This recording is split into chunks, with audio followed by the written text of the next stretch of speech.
and running. Yes, basically I'm not in my normal location. I'm away in Brighton. It's a short video really about my thoughts on the new Iron Maiden documentary, Burning Ambition, which I saw yesterday at the Brighton Odeon. So I've come down to enjoy the sea for a couple of days and see this film. And yeah, I thought I'd give my initial thoughts. Now I've had time to think about it for 24 hours or so. Yeah, basically it's really good, and I think it's the right kind of documentary for this moment. A lot of people say, a lot of people are going to argue that we didn't cover too much we didn't already know.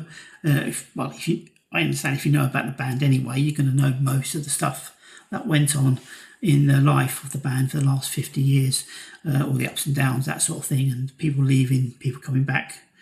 And yeah, so if you're a real die-hard fan, you're not going to find much that will surprise you. But I think the way it was done in this concise manner was perfect for it. People argue, well, they didn't spend enough time on certain decades. Well, that will be a 10-hour Netflix special, over 10 episodes or something.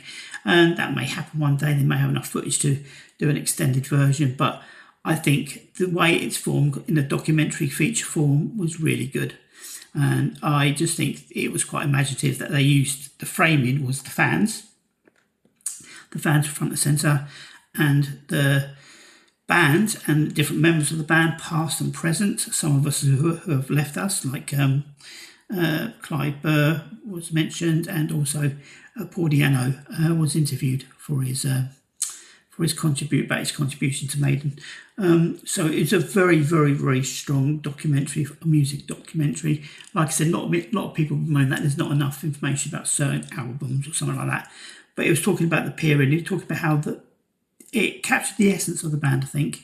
And also, I love the idea, and a few faces I recognise, people who are fans, that sort of thing, as well as famous people. They're people who are perhaps not so much known, but are within the Iron Maiden family because they're quite committed to it, and they have their own vlogs, etc., like Captain Harris and her friends.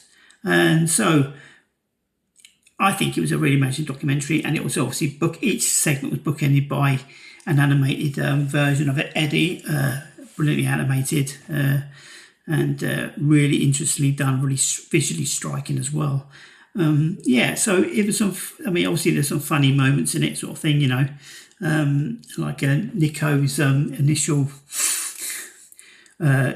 thoughts on Bruce leaving, which was quite hilarious, and the moment where he obviously him and Bruce made up, sort of thing, and put their differences aside.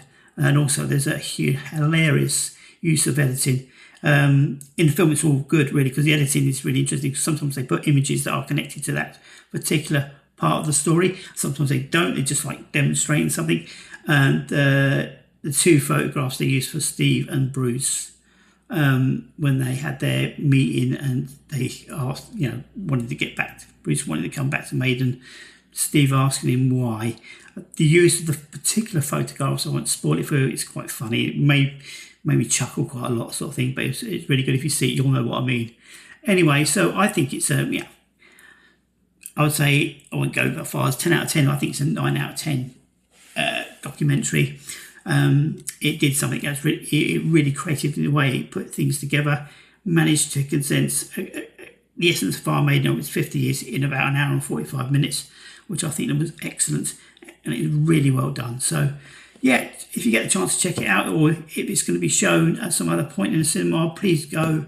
And also, just like I say, I've pre-ordered the Steelbook Blu-ray, which will be coming out sometime later on the year. So hopefully, that I can have another look at it and see what I